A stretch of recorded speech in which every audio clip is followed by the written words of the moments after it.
Eu estive em guerras, vi homens morrerem, mas nunca vi a morte ajoelhar-se diante de um homem como hoje. O céu escureceu, a terra tremeu, e o mundo nunca mais seria o mesmo.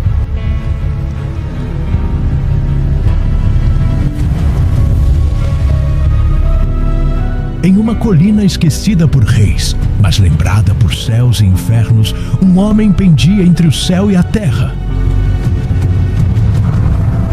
Rejeitado pelos homens, abandonado pelos seus, mas ainda assim, entregando-se por todos. E com seu último suspiro, o véu foi rasgado, as sepulturas se abriram, e o silêncio do templo foi rompido pelo estrondo da eternidade.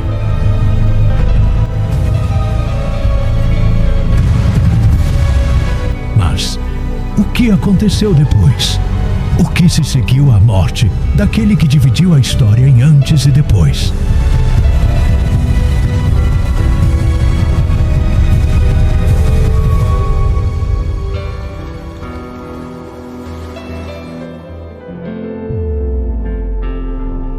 O céu escureceu ao meio-dia. Não era apenas uma sombra comum, mas um véu pesado de trevas que cobria Jerusalém como luto.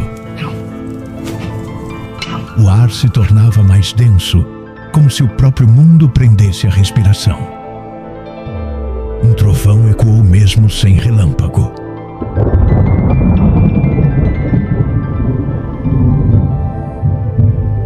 No alto do Gólgota, uma cruz marcava o fim e o início.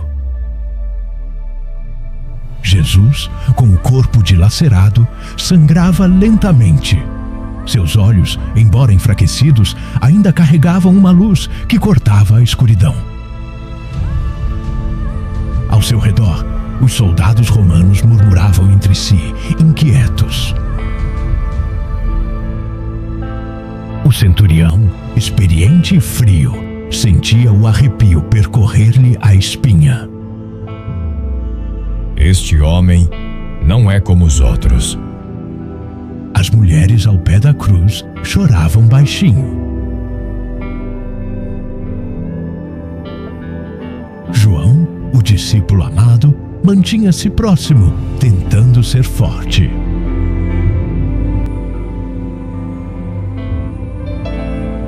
Um silêncio profundo caiu. E então, com voz fraca, mas firme como o som de um trovão sagrado, Jesus exclamou: Está consumado. Seu corpo cedeu, sua cabeça tombou, o mundo tremeu. Naquele exato instante, em meio ao templo de Jerusalém, sacerdotes preparavam o incenso da tarde. Tudo parecia seguir o costume, até que o chão estremeceu sob seus pés. Uma ventania impensada invadiu o recinto, e então um estrondo. O véu que separava o Santo dos Santos, onde só o sumo sacerdote podia entrar uma vez por ano, rasgou-se de alto a baixo. Os sacerdotes gritaram, alguns se prostraram, outros correram em desespero. O símbolo da separação entre Deus e os homens havia sido partido. Algo sagrado, inquebrável por mãos humanas, fora rasgado do céu à terra. Não era obra de homens, era um sinal. O que é isso? O véu foi rasgado. Do lado de fora, os ventos sacudiam as palmeiras. Pedras rolavam dos montes. Algumas sepulturas racharam, expondo antigos túmulos. O caos se espalhava entre os moradores da cidade, mas não era o caos de guerra. Era o caos da glória prestes a se manifestar. No Gólgota, o centurião, após observar o tremor, o escurecer do céu e a morte de Jesus, caiu de joelhos. Seus olhos, antes cheios de ceticismo, agora brilhavam com temor. Verdadeiramente, este homem era o Filho de Deus. As palavras ecoaram com força entre os soldados. Muitos baixaram as cabeças, sem saber o que pensar. Outros apenas observavam em silêncio. A cruz, agora imóvel, parecia emitir uma presença inexplicável.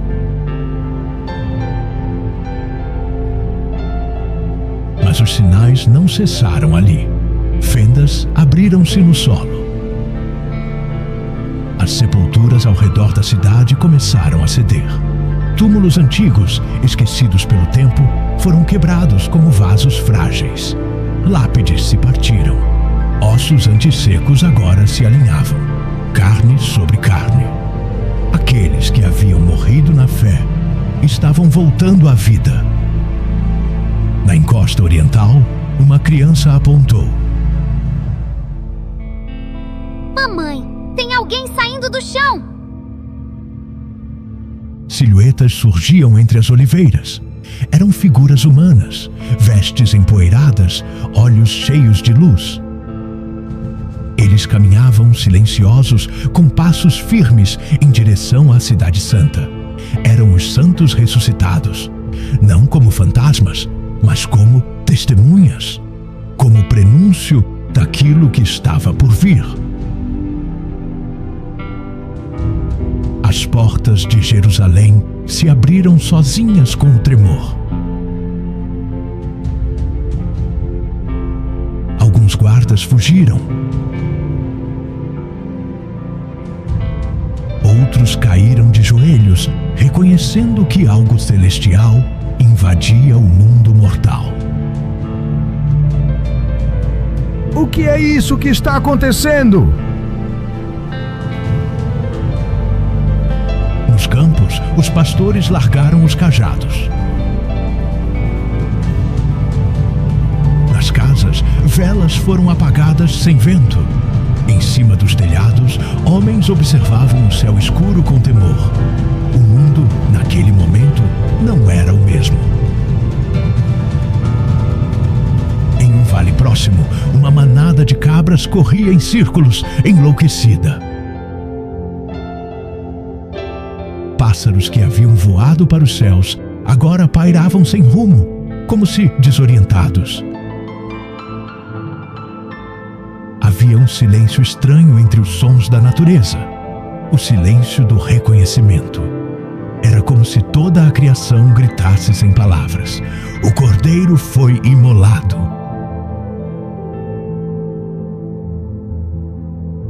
No palácio de Herodes, copos caíam das mãos de servos. Um deles corria desesperado.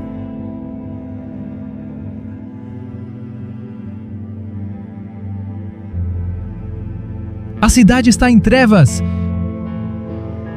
Até os guardas do templo fugiram! Silêncio, louco! É só a tempestade. Mas ele sabia que mentia. Em outras partes da cidade, as pessoas ainda estavam prostradas, tentando entender. Alguns falavam em julgamento, outros em maldição. Mas poucos compreendiam que aquele era o dia mais santo da história. As colunas do templo rangiam como se prestes a desmoronar, mas não caíram. O altar estava intacto, mas vazio de poder, porque agora o sacrifício aceitável não estava mais sobre pedra, mas havia sido feito em carne. E mesmo os demônios no invisível estremeceram. Naquele momento, um novo tempo começava. E o que aconteceria nos dias seguintes era apenas o início. 3 dias se passaram. O corpo de Jesus havia sido sepultado às pressas, envolto em linho, colocado num túmulo emprestado. A cidade ainda murmurava sobre os sinais: o véu rasgado, a escuridão, o terremoto. Algo havia mudado, embora poucos entendessem exatamente o que. Mas nem todos estavam tranquilos. Em um canto do sinédrio, os líderes religiosos se reuniam às pressas. Precisamos silenciar isso antes que se torne incontrolável. Os discípulos podem tentar roubar o corpo e dizer que ele ressuscitou, que a profecia se cumpriu. Guardas, coloquem guardas no túmulo. Cele-o com o selo de César. Ninguém entrará, ninguém sairá.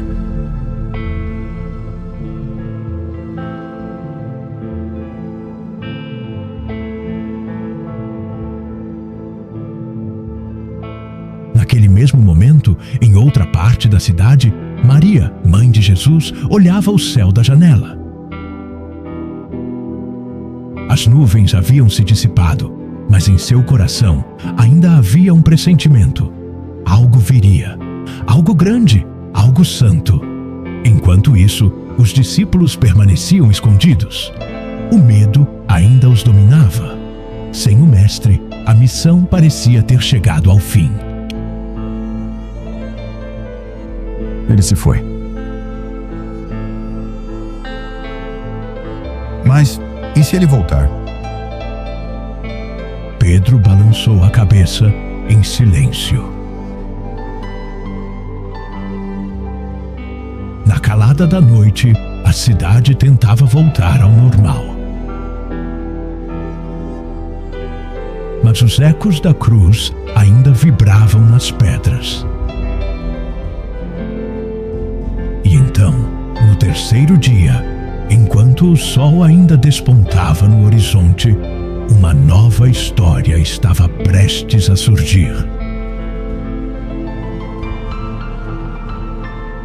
O terceiro dia amanheceu com um silêncio incomum.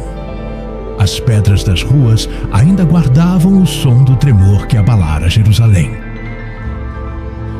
O ar, leve como brisa de primavera, parecia carregar uma expectativa sagrada. Maria Madalena caminhava apressada pelo caminho estreito que levava ao túmulo. O linho em suas mãos estava perfumado, preparado para ungir o corpo. Com ela, outras mulheres o acompanhavam, em silêncio. Seus olhos estavam vermelhos do choro, mas seus passos determinados. A dor ainda era fresca, mas havia um desejo: honrar aquele que as libertara. Ao longe, o jardim se revelava sob a luz tímida do sol.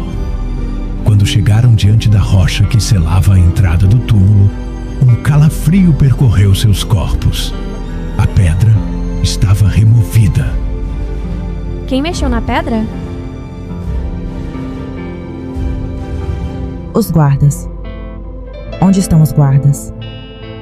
A entrada escancarada parecia brilhar com uma luz tênue, quase imperceptível. Maria Madalena se aproximou lentamente. Suas mãos trêmulas afastaram o tecido da entrada. O túmulo estava vazio. As outras mulheres se entreolharam assustadas. O linho estava lá, mas o corpo não. De repente, uma luz intensa preencheu o interior da caverna. As mulheres recuaram, protegendo os olhos. E então, duas figuras surgiram, vestes resplandecentes como relâmpagos. Suas vozes não vinham apenas com som, mas com poder. Por que buscais entre os mortos aquele que vive? Ele não está aqui. Ressuscitou, como havia dito. As palavras caíram como raios. As mulheres, ainda assustadas, se ajoelharam. Maria Madalena tremia, mas seus olhos se enchiam de algo novo: fé. Ide e anunciai aos discípulos, digam-lhes que ele os precede na Galileia. Lá o verão. O silêncio que antes reinava no jardim foi rompido pela correria das mulheres. Elas corriam, chorando e sorrindo ao mesmo tempo. Pela primeira vez desde a cruz, havia esperança. Na cidade, os guardas despertavam do desmaio. Alguns ainda estavam prostrados ao chão, sem saber explicar o que tinham visto. Uma luz, um terremoto e a pedra sendo removida sem mãos humanas. Eles correram aos líderes religiosos.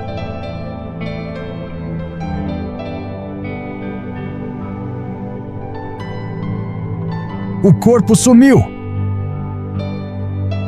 Como assim sumiu?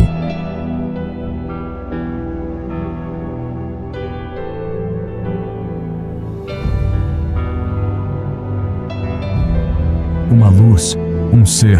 Nós desmaiamos. Quando acordamos, a pedra não estava mais no lugar. O sinédrio se reuniu às pressas. A ameaça era real. O boato da ressurreição poderia se espalhar como fogo. Silêncio! Ninguém saberá disso.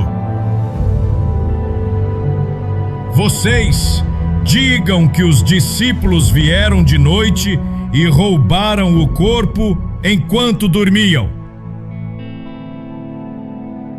E se Roma souber que dormimos? Nós cuidaremos disso. Vocês serão bem recompensados. Enquanto isso, os discípulos ainda estavam escondidos, temerosos. A porta estava trancada, o ambiente pesado. De repente, Maria Madalena irrompeu pela entrada. Eu vi o Senhor. Maria, estás perturbada. Não, eu o vi com meus olhos. Ele me chamou pelo nome. Pedro e João se entreolharam. Algo queimava dentro deles e correram até o túmulo. Quando chegaram, viram o linho cuidadosamente dobrado. Não era obra de ladrões, era algo maior. Naquela mesma noite, enquanto os discípulos ainda estavam reunidos, trancados e confusos, uma presença tomou o ambiente. Nenhuma porta foi aberta, nenhuma janela se moveu, mas ele estava ali. Paz seja convosco. Os olhos se arregalaram, o coração disparou. Alguns caíram ao chão, outros choraram. Era ele, vivo. Tocai em minhas mãos. Vede. Um espírito não tem carne e ossos como vedes que eu tenho. Tomé, que não estava presente, não acreditou ao ouvir o relato. Se eu não vir o sinal dos cravos em suas mãos, e não puser o dedo no lugar dos cravos, não crerei.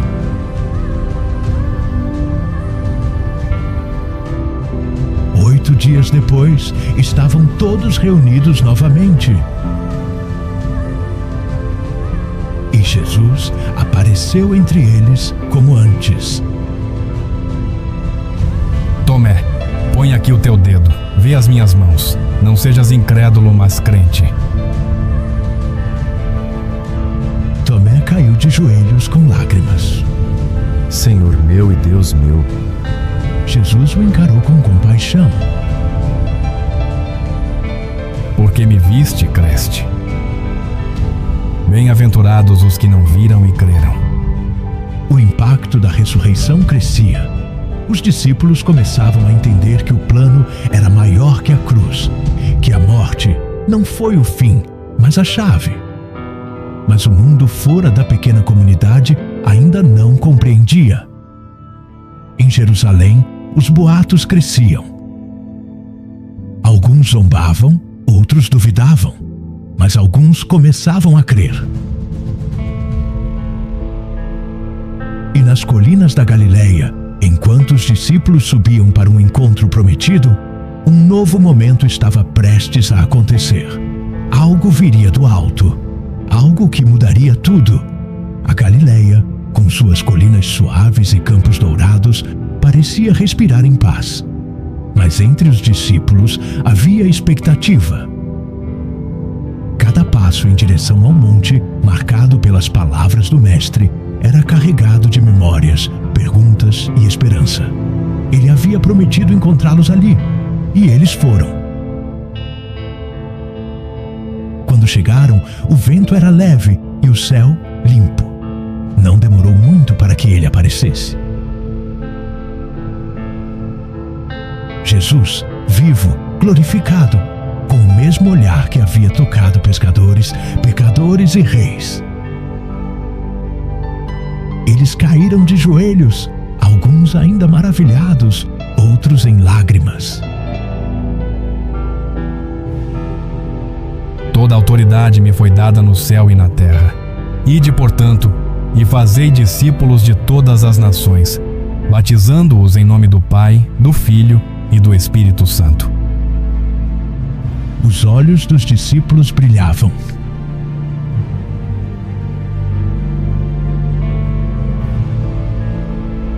E eis que estou convosco todos os dias, até a consumação dos séculos. Foi ali que a missão se acendeu como chama em palha seca. Mas ainda faltava algo. Antes de partir, Jesus os instruiu. Permanecei em Jerusalém até que do alto sejais revestidos de poder. E então, diante deles, ele foi elevado. Seus pés deixaram o chão. Uma nuvem o envolveu. E os discípulos, em silêncio, observavam o céu, atônitos. 2 homens de vestes brancas apareceram ao lado deles.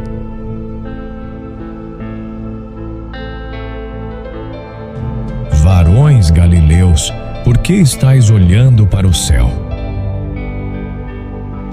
Esse Jesus, que dentre vós foi recebido em cima no céu, há de vir assim como para o céu o vistes ir. O retorno a Jerusalém foi silencioso. Cada passo parecia carregado de reverência. Quando chegaram, reuniram-se em um cenáculo. Eram 120 homens e mulheres. Ali permaneceram em oração. Dias passaram. As ruas da cidade estavam agitadas por causa da festa de Pentecostes. Peregrinos de todas as nações estavam ali e, sem saber, estavam prestes a testemunhar o nascimento de algo eterno. No 50º dia pela manhã, o céu rugiu como tempestade. Um som como de um vento impetuoso encheu o lugar onde estavam. Chamas surgiram, mas não queimavam. Línguas de fogo pousaram sobre cada um. Um calor percorreu seus corpos, corações acelerados. E então, palavras, línguas que nunca haviam aprendido, fluíam de suas bocas com poder e clareza. Eles saíram do cenáculo como homens transformados.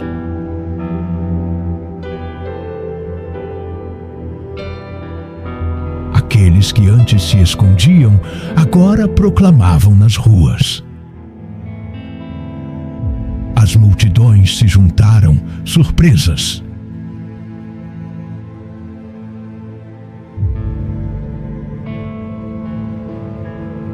Não são galileus todos esses que falam? perguntava um egípcio. Como os ouvimos em nossas línguas nativas. Partos, medos, elamitas, todos ouvimos as grandezas de Deus. Mas outros zombavam. Estão embriagados. Foi então que Pedro, o mesmo que havia negado Jesus, levantou-se. Sua voz, agora firme, cortou o murmúrio. Varões judeus, escutem minhas palavras.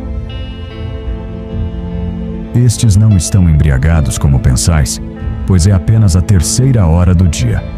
Mas isto é o que foi dito pelo profeta Joel. Nos últimos dias, derramarei do meu espírito sobre toda a carne. A multidão silenciou. Pedro falava com autoridade, citava as Escrituras e revelava o Messias crucificado e ressuscitado. Este Jesus que vós crucificastes, Deus o fez Senhor e Cristo. Corações foram traspassados, lágrimas escorriam e perguntaram: O que faremos, irmãos? Pedro respondeu com paixão: Arrependei-vos, e cada um de vós seja batizado em nome de Jesus Cristo para perdão dos pecados, e recebereis o dom do Espírito Santo. Naquele dia, cerca de 3.000 almas se converteram. 3.000. A igreja havia nascido.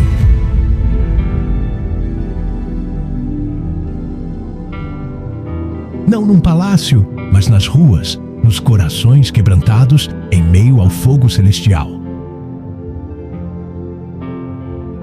Os discípulos agora viviam como irmãos, repartiam o pão, oravam juntos, vendiam suas posses para suprir os necessitados. O amor se tornava a marca visível de um povo invisível.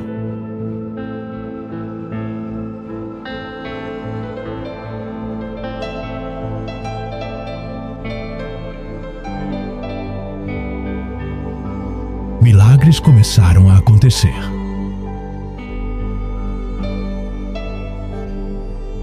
Pedro e João curaram um coxo à porta do templo. O homem saltou e dançou, louvando a Deus diante de todos.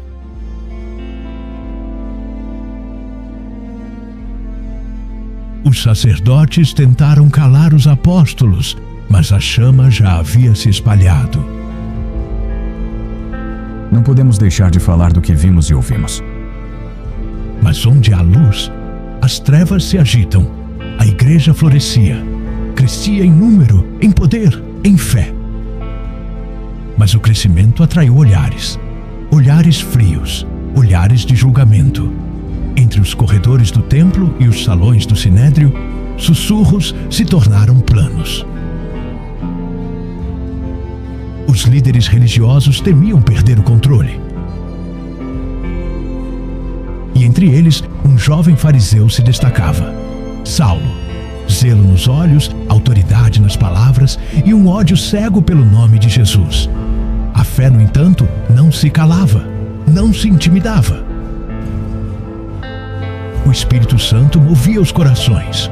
As ruas, casas e praças ecoavam o nome do crucificado. E foi no meio dessa tensão crescente que o primeiro sangue foi derramado. Estevão, jovem e cheio do Espírito, falou com ousadia diante dos líderes religiosos. Sua voz não tremeu. Suas palavras cortaram como espada. E vós sempre resistis ao Espírito Santo. Foi o suficiente. Taparam os ouvidos, gritaram, arrastaram-no para fora da cidade. E ali, entre pedras lançadas com fúria, Estevão orou: Senhor, não lhes imputes este pecado. E então morreu. Saulo estava ali, não com as mãos sujas de sangue, mas com o coração aprovado ao crime. Guardava lançava os mantos dos assassinos. O martírio de Estevão não deteve o avanço, o incendiou. A perseguição explodiu. Casas invadidas, irmãos arrastados, famílias dispersas. O nome de Jesus agora era risco de morte. Mas o que o inimigo planejou como dispersão, Deus usou como expansão. Felipe foi a Samaria, anunciou, curou, libertou. Milagres floresceram em solo hostil. Até um eunuco etíope, sobre sua carruagem, ouviu as boas novas, creu e desceu às águas. A mensagem já cruzava fronteiras. Enquanto isso, Saulo, agora inflamado, marchava em direção a Damasco com cartas de prisão em mãos. Mas, no meio da estrada, o céu o interceptou. Uma luz mais forte que o sol o derrubou ao chão. Saulo, Saulo, por que me persegues? A voz ecoou em sua alma. Tremendo, perguntou: Quem és tu, Senhor? Eu sou Jesus, a quem tu persegues. A visão se foi. A arrogância também. Guiado pelas mãos, Saulo entrou na cidade, cego, quebrado, esperando. Do outro lado da cidade, o discípulo Ananias recebeu uma ordem divina. Relutante, mas obediente, aproximou-se daquele que antes aterrorizava os irmãos. Saulo, irmão, o Senhor me enviou. As escamas caíram, os olhos se abriram, e com eles o Espírito.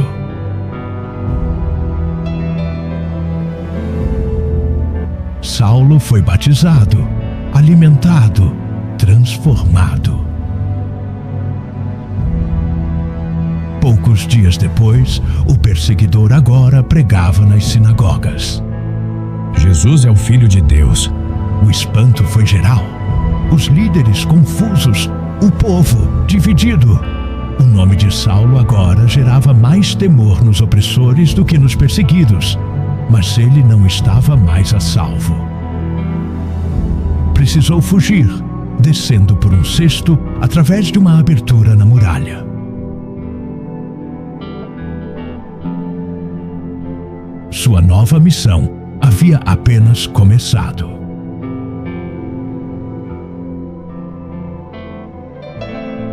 Em Jerusalém, os discípulos ainda desconfiavam, mas Barnabé intercedeu.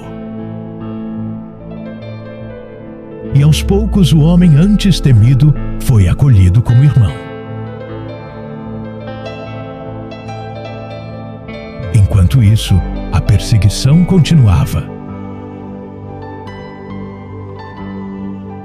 Mas nada podia deter o que já havia sido liberado do alto. Onde havia sangue, surgia vida. Onde havia prisão, nascia louvor. Onde havia cruz, florescia salvação. E então o chamado veio. Em Antioquia, enquanto a igreja jejuava e orava, o Espírito falou: Separai a Barnabé e a Paulo para a obra. Eles partiram, e com eles o mundo começou a mudar.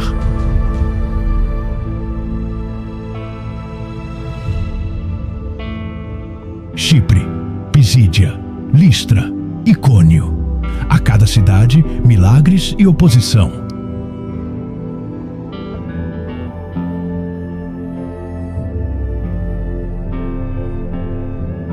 Foram confundidos com deuses, apedrejados até pensarem que estavam mortos, mas se levantaram, não por orgulho, mas por missão. A mensagem não era mais restrita aos filhos de Israel. Agora, os gentios também ouviam e criam. Em meio às viagens, o Concílio de Jerusalém enfrentava um dilema. Os novos convertidos deveriam seguir a lei de Moisés? O Espírito guiou, e a decisão foi clara. Salvação não é por tradição, é por fé. Paulo seguiu. Em Filipos, um terremoto abriu as portas da prisão. Em Tessalônica, foi acusado de virar o mundo de cabeça para baixo. Em Atenas, desafiou os filósofos com uma cruz. Em Corinto, enfrentou a imoralidade com pureza.